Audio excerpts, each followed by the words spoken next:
আসসালামু আলাইকুম এভরিওয়ান। অন্দর মহলের রন্ধনশালার আজকের পর্বে আপনাদের সবাইকে স্বাগতম জানাচ্ছি। অতিথি আপ্যায়নে মাত্র 5 মিনিটে তৈরি করা যাবে ওই রকম একটা রেসিপি শেয়ার করছি আপনাদের সাথে। আর সেটা হচ্ছে ফ্রুট কাস্টার্ড। এটা দেখতে যতটা সুন্দর, খেতে কিন্তু তার চেয়েও মজা। তো আশা করছি আমার আজকের রেসিপিটা সবার কাছে ভালো লাগবে। আর কথা না বাড়িয়ে এখন চলে যাচ্ছি কাস্টার্ডটা তৈরি করতে। আজকে এই কাস্টার্ডটা তৈরি করার জন্য আমি 1 কাপ চিনি নিয়েছি। চিনিটা আসলে যার যার টেস্ট অনুযায়ী দিবেন, বাড়িয়ে কমিয়ে নিতে পারেন। আর পছন্দ অনুযায়ী ফল নেবেন। এই কাস্টার্ডটা তৈরি করার জন্য আমি এখানে কাস্টার্ড পাউডার নিয়েছি। আপনারা যে কোনো ব্র্যান্ডের কাস্টার্ড পাউডার ব্যবহার করতে পারেন। আর প্রতি কাপ দুধের জন্য আমি 2 চামচ করে কাস্টার্ড পাউডার ব্যবহার করব। আমি এখানে 4 কাপ দুধ নিয়েছি, এই জন্য 8 চামচ কাস্টার্ড পাউডার নিয়েছি। প্রথমে একটা হাঁড়িতে দুধটা ঢেলে নিচ্ছি। আমি এখানে 4 কাপ দুধ নিয়েছি। আপনারা চাইলে দুধের পরিমাণ বাড়িয়ে কমিয়েও নিতে পারেন। এখন দিয়ে নিচ্ছি 1 কাপ চিনি।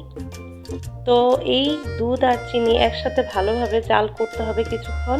মিডিয়াম আঁচে এই দুধটাকে ভালো করে জাল করে নিচ্ছি। আমি একটা বাটিতে সামান্য হালকা কুসুম দুধ নিলাম। আর ওই যে কাস্টার্ড পাউডার দেখিয়েছিলাম তা অল্প করে তরল দুধের সাথে মিশিয়ে নিব। গুনে গুনে 8 চামচ দিয়ে নিচ্ছি। এই কাস্টার্ড পাউডার দুধের সাথে ভালোভাবে মিশিয়ে নিতে হবে, যাতে এটার মাঝে কোনো দানা না থাকে। খুব ভালো করে নেড়ে চেড়ে মিশিয়ে নিচ্ছি।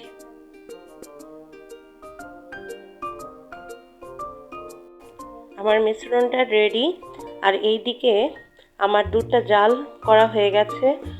আর ওই গোলানো কাস্টার্ড পাউডারটা ওই দুধের উপর ঢেলে দিব। আর এক হাত দিয়ে ঢালতে হবে আর অন্য হাত দিয়ে নাড়তে হবে, যাতে করে এটা দলা না পাকিয়ে যায়। আর এভাবে করে অনবরত নাড়তে হবে, যাতে কোনো লাম্পস না থাকে। তো আমার এটাতে কিন্তু কোনো লাম্পস হয়নি, কারণ আমি এটা অনবরত নেড়েছি।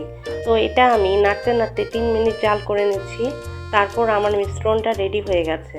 তো এখন চুলা থেকে নামিয়ে নিচ্ছি। আর এটা কিন্তু খুবই ঘন হয়েছে। তো এখন আমি কাস্টার্ডের জন্য ফল রেডি করে নিচ্ছি। ফ্রুটস আসলে আমরা যেরকম খেতে চাই ওই রকম ব্যবহার করতে পারি। আমি আমার পছন্দ মতো ফল নিয়েছি।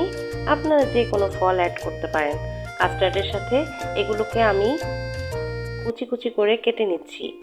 আমি এখানে নিয়েছি আপেল, কলা, কালো আঙ্গুর, চেরি ফল আর বেদানা। আর এইগুলোকে আমি কাস্টার্ডের সাথে মিশিয়ে নিব এবং সাজিয়ে নেব। তো এখন যে বাটিতে আমি কাস্টার্ডটা ঢালবো, তো প্রথমে ওই বাটিতে আমি ফলগুলো দিয়ে নিলাম। তারপর আমি কাস্টার্ডের মিশ্রণটা ঢেলে নিব। আমার ফলগুলো ঢালা শেষ। এখন আমি কাস্টার্ডের মিশ্রণটা বাটিতে ঢেলে ভালোভাবে চামচ দিয়ে নেড়ে চেড়ে নিচ্ছি। আর এই কাস্টার্ডের মিশ্রণটার উপরে আরও কিছু ফল ছিটিয়ে দিচ্ছি। খুবই সহজেই এই রেসিপিটা তৈরি হয়ে গেছে। আর দেখতে কিন্তু খুবই সুন্দর লাগছে। শুধু দেখতেই সুন্দর না, খেতেও অনেক মজাদার। আশা করছি এই রেসিপিটা আপনাদের ভালো লেগেছে। আর এইটা ফ্রিজে রেখে ঠান্ডা করে খেলে কিন্তু খুবই মজা এবং টেস্ট লাগবে। এই মজাদার ডেজার্টটা অবশ্যই বাসায় তৈরি করে দেখবেন। অবশ্যই খেতে দারুণ লাগবে, মজা লাগবে। আর আমার এইরকম সুন্দর সুন্দর রেসিপি দেখতে অবশ্যই আমার চ্যানেলে লাইক, কমেন্ট, শেয়ার এবং সাবস্ক্রাইব করতে ভুলবেন না। ভালো থাকবেন সবাই। আল্লাহ হাফেজ।